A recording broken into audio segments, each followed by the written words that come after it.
Go on a scouting trip out to western Oklahoma. Welcome to Out Here Adventures, where we love to cook, camp, hunt, and fish. On today's adventures, we'll be driving out to western Oklahoma to retrieve a few trail cams that stopped working. Along the way, we'll share some hunting stories and venture into the woods. I'll show you how we avoid snakes, spiders, and navigate the woods in summertime. Maybe we'll even solve the case of the mysterious tree stand. Come along as we get ready for the 2025 deer season.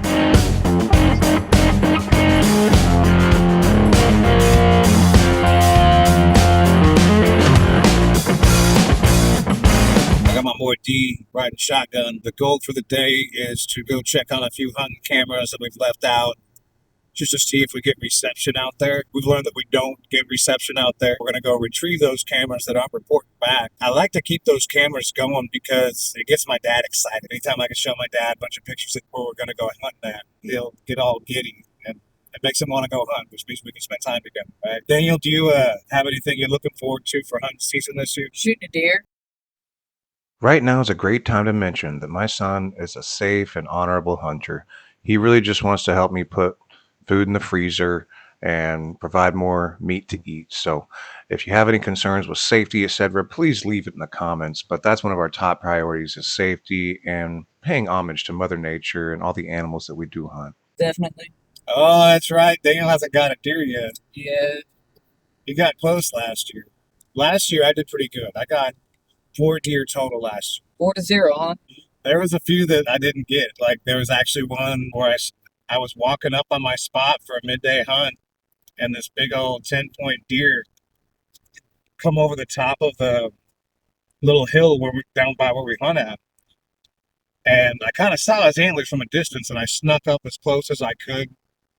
And I got within about 35 yards whenever he came over the top of that hill, and I just froze up, drew the bow back, released, and that sucker just dropped right below my arrow, like Theo in the freaking Matrix. You almost got a deer last year, too. You want to tell them about that? Yeah, I was about to get a deer. There's a couple of them, actually, but one of them came around this little almost... It was a type of cover. There was, like, some brush and trees around it. And the thing was, I had my sight aimed at the deer, but what I didn't know is the actual arrow was aimed at like a tree. I didn't see that. I pulled the trigger. It made a pretty loud sound, but nothing happened. It scared the crap out of the deer. It was just confused. I got to give it to the kid. He laid there on the ground with me all day long. We had to pee a few times, but, nature calls. And so he go over and pee down the way about 15 feet from our ground blind.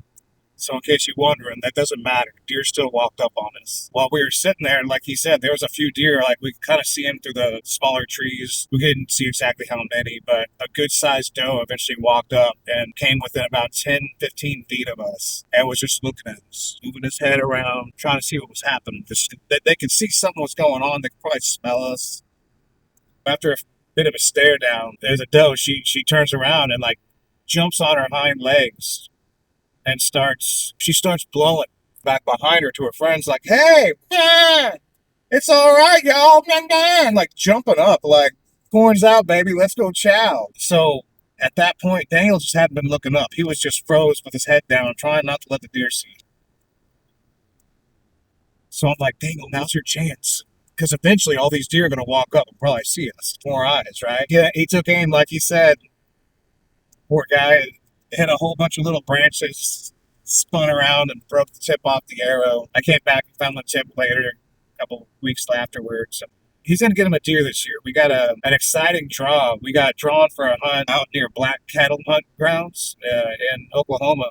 This is actually the part of it we're going to be in is protected. You can't hunt there unless you get drawn through this draw. And so since Dan the man, got the draw, we're going to be going out there in November, I do believe. It's going to be interesting. He actually can't make the first day of the hunt. He's part of the marching band in Bixby. He's not about to let his team down, so he's not going to skip the band performance for the hunt. I tried to ask him about it. He's like, no, off limits, Dad. So anywho, we're going to get out there and hopefully tag him his first deer, put it on ice. I'll teach him how to break it all down, and then maybe we'll get him to eat some deer meat. Why would you dance on a deer's body? I meant break it down as in break the meat down to where we can eat it. Oh. That's the reason I like to hunt. I can put a bunch of good meat in the freeze, down the meat, and we're gonna eat it. Oh, Are you gonna eat part of the heart while it's still beating? no, I'm good. You are gonna try some of that backstrap whenever I cook it up. You gotta at least try a bite of it, okay? I promise it doesn't taste bad. You're gonna probably fall in love with it. And it'll be your new Cane's chicken finger. So today we're gonna go retrieve these cameras. We also have a few feeders that we used last year out here, but they're not necessary. I really prefer to hunt deer without feeders. I like the idea of just going out in some open land, figuring out the way they're moving and traversing throughout the area. Set up on a good game trail, be quiet, and practice your shooting before you go. Make sure you can hit the target. But yeah, I love tracking deer. I love figuring out where they're moving around. There's also a bunch of really good turkeys out here. We haven't done a dedicated turkey hunt yet, but our deer season runs congruent with the turkey season. So whenever we're out hunting with our archery setup, big old Tom turkey comes by, right on. It's game on. Last year I had a flock of hens come through, or maybe they were younger males. I don't know a whole lot about turkey biology just yet. So if y'all could educate my brain, throw it in the comments. I'd love to know more. But essentially, these turkeys, they moved underneath me and kind of walked off for a ways. And then this one turkey come back and eyeballs me, and it flies up in a tree right next to me. I thought I was about to do some turkey food, things coming at me, you know. But anyway, he or she, they flew right next to me and just sat there and looked at me like, what are you? Like, I saw you. The other hens, they clucked along, but got my eye on you. I don't know what you are. We take a 3 hour drive from the Tulsa area out to western Oklahoma. Got access to some farmland out there that is just gorgeously beautiful. And they have taken some monsters on that property. I got a good sized monster last year. I think it had 9 scoreable points when I got it. We found 2 breakoffs, so at one point it was an 11 point. And I'll eventually tell that story. It's quite a tale to tell. Later this year, we're going to start scouting public land. I plan on going out about end of September, a week or so before bow season opens in Oklahoma. Bow season will open on October 1st. So if you are interested in scouting some public land, let me know. You can at me on social media. More eyes communicating with each other, the better. And then shortly after, I'm planning to go out and hunt some public land. I got a few locations in mind. I don't want to, put all that out on the internet right now. I can't spoil all the honey holes yet. Maybe if I get enough viewers and we see some more content flowing, then we will look at giving up the goods, giving up the honey holes, giving you some how-tos. Maybe show you some terrain maps and how I decided to hunt them a certain way. A lot of times you can use a topographical map to find funnels. Then you get on the ground and you want to see tracks are nice. Food sources where you can see that it's been, a bunch of brush all torn up where the browse have been eaten by some deer. And a whole bunch of poop. I want to find the deer party. And, if there's a bunch of poop, there's a bunch of deer. And so we are off to investigate the deer party. I've been hunting here before several times, but this is a snake active season. So I'm using a stick out in front of me, kind of slapping the ground, making sure that we don't have any crawlers up in front of us that we could accidentally step on. The tips I provide in this video are exactly that. They're just tips. They're not absolute. They don't trump out random chance. And there's a lot of other ways you can avoid snakes, like using snake boots, for example. And usually in the wintertime, when most of your hunting's going on, the snakes crawl on the ground or hide and go into hibernation. So, see this big old hole right here? I don't know what goes in there exactly, but there's something that lives in there. So watch that hole as you go past it, okay? Make sure nothing sneaks up on us.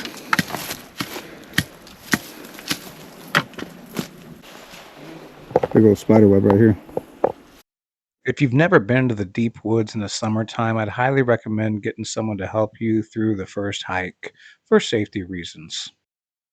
Right here, we can see a little spider, but there's lots of other bugs like parasitic ticks and fleas that you want to avoid. The most deadly threat would be snakes, so a good set of snake boots helps a lot. In this case, I've got some big leather boots on, and I'm slapping that ground all around me to scare off most of the snakes. Buzz is going around me, but luckily there's nothing that's biting too much yet. Knock on wood, thank the Lord. But it's also usually some good sun on here. Right here we can see a little bit of some prints. And there's some dugout areas here.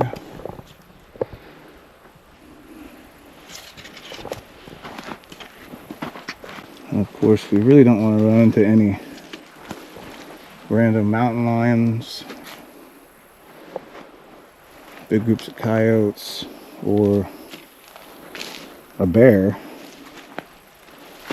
I've never seen a bear out here. I've never seen a cougar, or a mountain lion, but they do exist.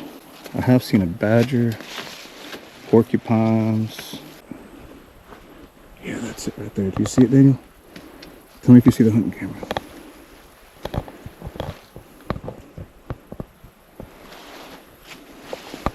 Try again. Ding, ding, ding. Objective number 1 complete. We found our first trail cam out of 3. So we're now going to take it off the tree and pack it up and go find the next one. But you can see how I'm setting this camera up to kind of get that game trail. I just haven't opened this camera in 2 months, so that's one reason I drove out here. It should still take pictures as long as it's still functional. I don't see any damage done to it. Sometimes animals will get into them.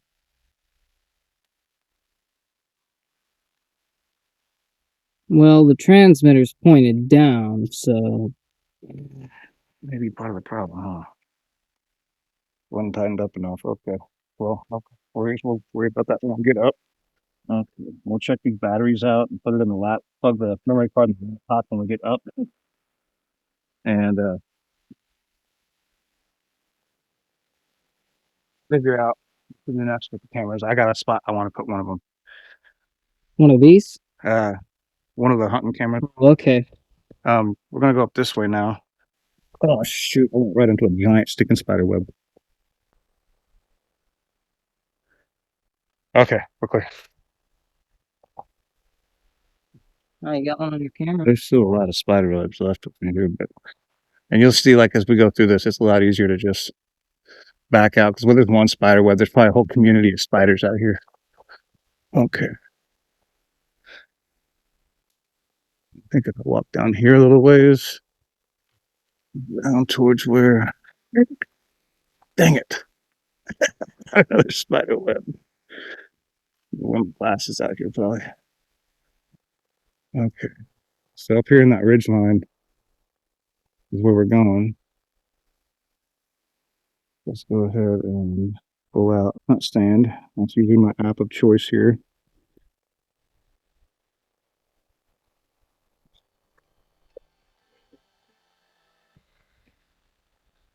Hey, baby, we're in the middle of the woods right now, just trying to find hunting cameras. What's up? Just checking to see if you made it. Yeah, we made it safely. You man, we're just getting it done. I love you. Bye. So that's where the tree stands at, and that's where the camera's at too. Okay, so from here we're just gonna go up and to the left, and the way this ridge line works, as you go up and work to the left, there's some paths that'll work. Hopefully I can remember which paths those are. You can't tell from the camera, but we're going through a decent elevation change of about 100 feet as we go up this ridge line. We're kind of in a lower area right now. I have had a couple deer on camera out here. Just those. Nothing spectacular. But does are what you really want, because when the rut kicks off, all those big bucks are going to come after those does on your property. We're watching for a shed. If you watch up the top of that ridge line, Daniel, I've seen a lot of bucks walking in here, even when I'm being noisy, which is why I put a camera up there. So as we move through the woods, we're slapping our sticks, looking for snakes, and also letting our feet down pretty heavily to make sure that any snakes in the way are sensing the vibrations of our footsteps. That's what snakes will do. They lay their body against the ground and they sense that vibration. If a snake senses a larger animal coming, it's not going to bite it because it can't eat that animal. It doesn't want to exert that energy unless it absolutely has to. The next threat would come from like predators, occasionally bears, packs of coyotes. They say there's mountain lions in Oklahoma now, so it's not a bad idea to carry a sidearm on you. And the biggest threat of all, anywhere you go, is going to be heat. We get some really hot summers, so pack water, move in the morning time if you can, stay in the shade, and be safe because that heat will get you just as bad as a snake sometimes. See, this is the same path I'm pretty sure that this young buck took that I saw while I was hunting up here one time.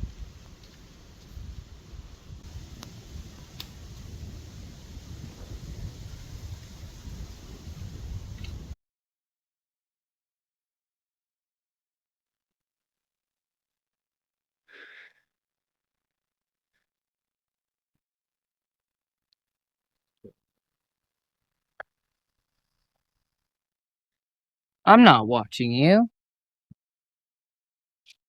We'll try to go that way. The squirrel castle's up here somewhere. It's like this old dying tree that has tons of squirrels squirreling around during the season. Not during squirrel season, that would be convenient, right? I mean, I haven't had it out here, but done it in other places where I deer hunted, saw tons of squirrel season, they were all done. It looks like all this poke has been like maybe eaten off. It's not falling down. What? Oh, watch out! Sorry. It has like all that poke didn't fall down. It's like all the berries got eaten. There's a few berries left here and there. When you're scouting for deer, this is a great sign. You can see all these berries have been eaten all the way up to about the height of a deer, comfortably lifting its head up. You'll probably also find some poop nearby with similar plants in the poo. In this case, we found some pokeberry poo around the area eventually. Like hike in the woods with Dad. Isn't that just what you've been needing, Daniel?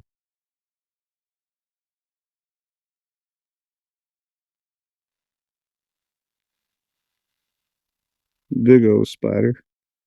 Scouting this time of year isn't always the best idea because deer patterns change so much and their food source changes so much as they get later into the winter season. But it helps to get eyes on the area before you show up in hunting season just to get a lay of the land to see if some floods may have changed the terrain a little bit. Right there. There's a lot of turkeys out here as well. There's little turkeys flew up next to me.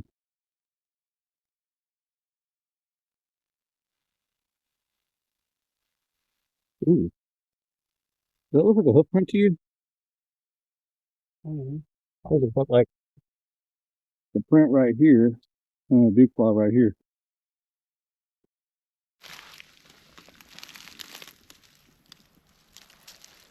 Turkey feather there.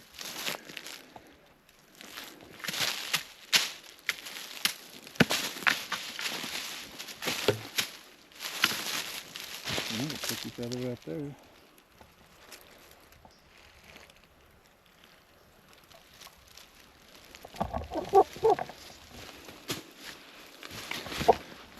As we got closer to the top of the ridgeline, I started to get tired, confused, and fatigued. Luckily, I had Daniel to lead me through the hard part. We kept looking for food sources and other scouting signs as we continued up the ridgeline. Ooh, look at all this. You see how this is tore up? Something been eating on it. Another reason I put this camera here is because we don't know who put this tree stand up. Now, maybe someone from the family that just forgot to tell us about it. Some other folks who hunted here. But you also got to look out for folks trespassing on people's land whenever you hunt their property. Like if someone's out there that's not supposed to be, let them know. Another thing for that concept of hunting on people's property, make sure and pay it back. Find some kind of odd job you can do for them. Is their ugly daughter? Question mark. Take the ugly daughter, Daniel. But no, like for example, my dad's a licensed electrical contractor, so we've been doing electrical work our whole lives. And we come out and did some work on his barn, and How much poison ivy is kind of poison ivy to get on your hand? Just go with it, bro. You build up a tolerance. At least I did. Like one time I got poison ivy and it just stopped coming back. It was weird. I could like feel it in my body. It's like my body got hit by the poison ivy and then my body trapped it. And I was like, you go no further. And I like built some kind of antigen for it or something. Okay.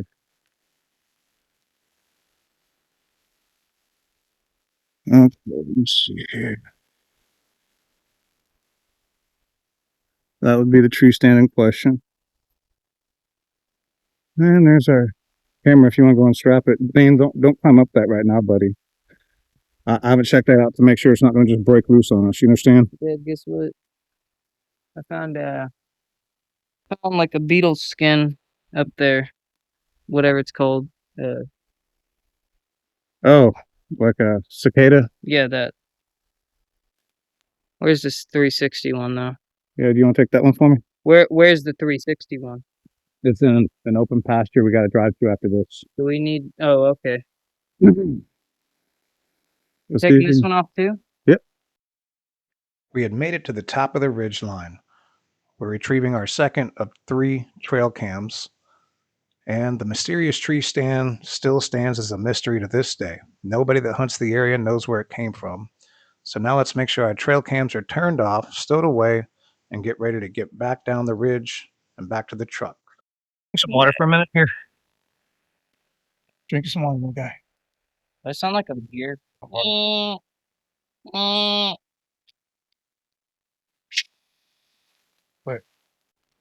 All mine. Gotta put the other one up. No, I can't let you ride me right now. No. Yo, what? Get your walking stick, old man.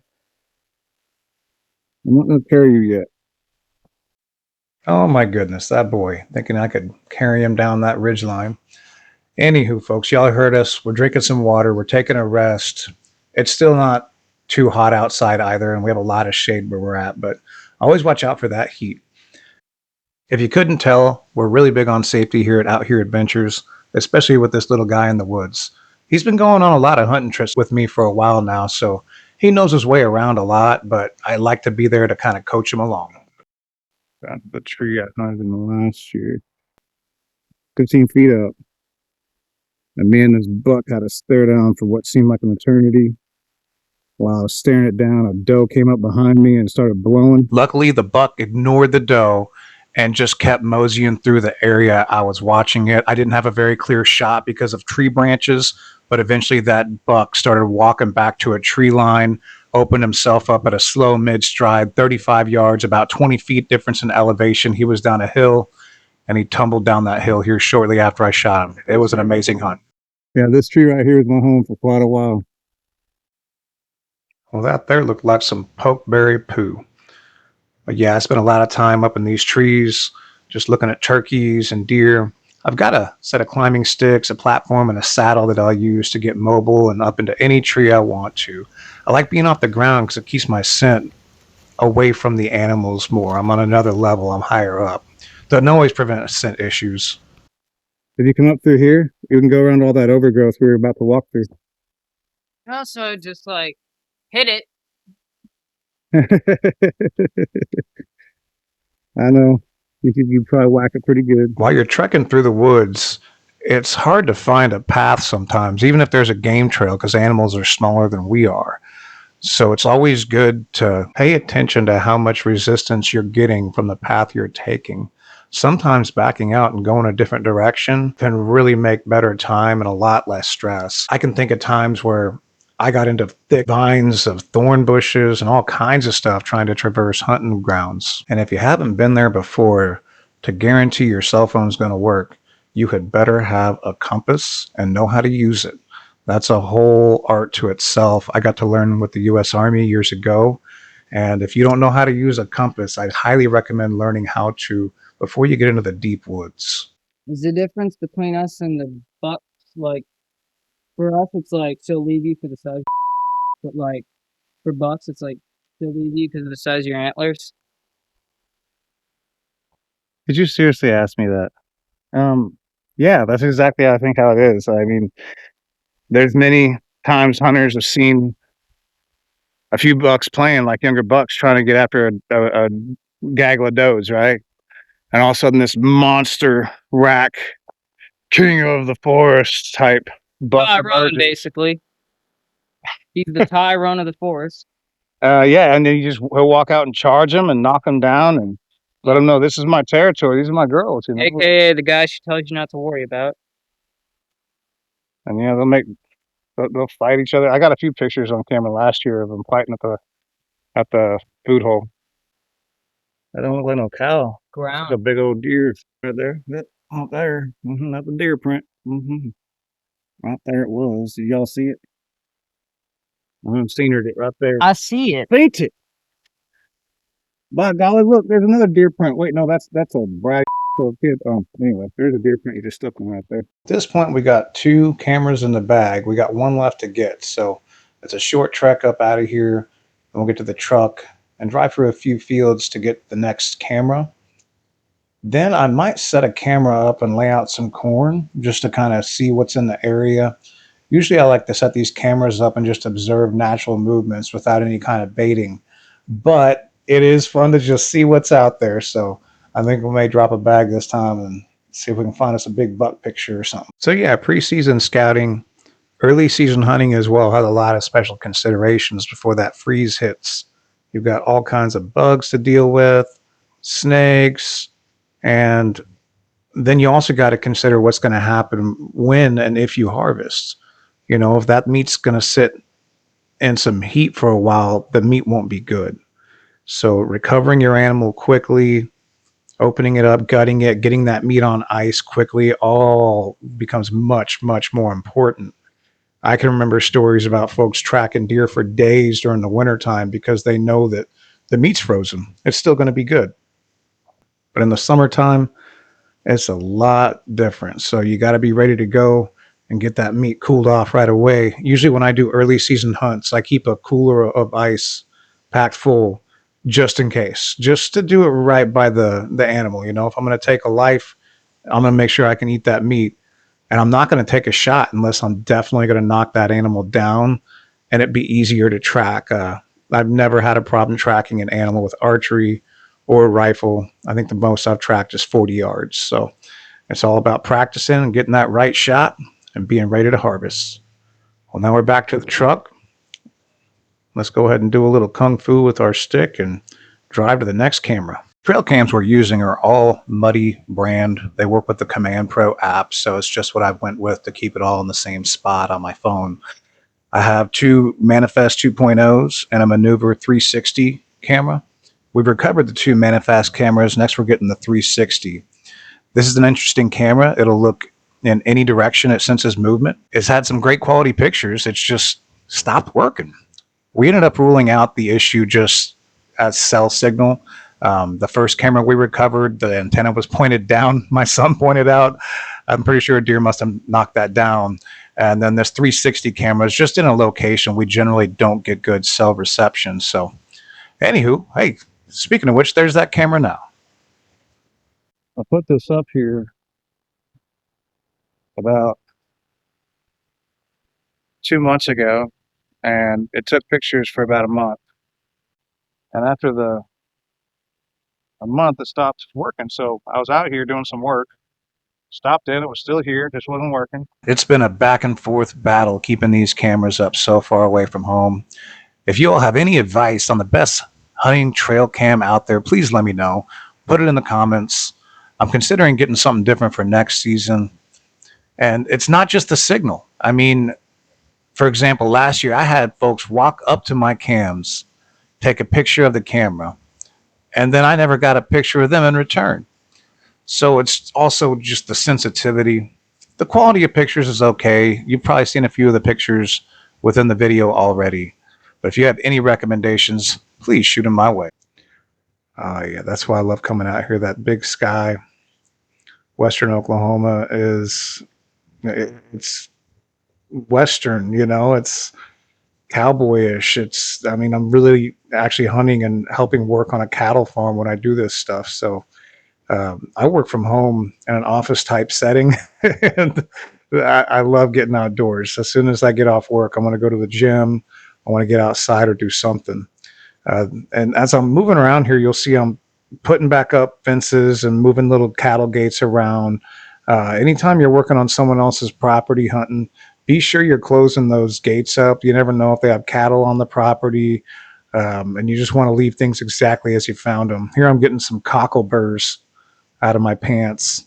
They're like super bad stickers. We have what's called stickers around where I live that'll stick you, and they're no fun, but those cockleburs are like stickers that were in prison for 5 years and have tattoos and big giant muscles and just lifted weights. And anyway, I'm joking. But here we're going to walk down to this area. This is where I had a feeder last year, and it was kind of fun to hunt around the area. So I've said it before, these trail cams are really just for fun for me. I don't count on them to tell me where a deer is going to be or when they're going to be there. Once I have a good game trail and I know that there's deer moving through the area, that's when I'll hunt the area. Of course, now I'm going to put some corn out, and that corn is like candy for deer. It's not required for their diet. You know, a deer can go its whole life without eating corn, be just as healthy as it could be, but they love it. And so I got some, I think it says apple corn from Walmart last year. Kept it inside. It's still nice and fresh. Some corn will get moldy real quick. So don't just blindly throw that corn out to your animals. Sometimes it'll have some nasty stuff in it. So yeah, we'll try to get some pictures of deer off this. Hopefully, all I've seen for bucks out here thus far preseason is just like a little 4-point, maybe 2-year-old and velvet. So we'll wait and see what this brings. All right, so we're hoping to accomplish that bonus mission and get some buck pictures. But goodness, this is so beautiful. I love it out here. It reminds me of how lucky we are to have the service members that we do, the men and women who lay their lives on the line each and every day to watch out for our freedom. If you yourself are a military veteran, current active service member, a family of a service member, or maybe a future service member, thank you sincerely for all you do. It's people like you that make our country great. If you're not a veteran, an active member, or a family member, please be sure to support these folks. They do a whole lot and sacrifice so much for our country.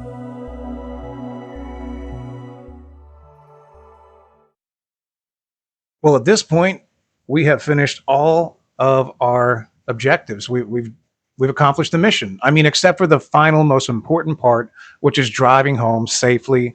Here we're going to get through a little farm gate and hit the highway. It's about 3 hours home, so I'm probably going to drink some Celsius here and there and have some good conversation with the kid. I tell y'all, if you don't get out and enjoy the outdoors, it'll pass you up. The older you get, the more and more civilization encroaches on Mother Nature, the more and more these opportunities just dissipate away from us. So if you're not out there, get out there. Get out here. You know, follow us along online if you can't actually get out there. I know some folks are just restricted, right? So if this brings you that nature experience, I'm glad I could help. More than anything, though, please like and subscribe the video if you're watching to this point. We really depend on that interaction and engagement to help grow the channel. I'd love to see us eventually get monetized and be able to share our experiences on another level. These videos take a long time to edit, and it's a lot of fun.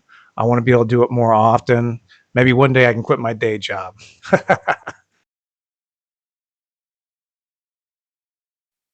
As for the new trail cam, it didn't last long. I think an aggressive doe got upset that the corn ran out, and now the raccoons run the place, so I don't really get any more pictures from there anymore. There were a few pictures, though, right before that.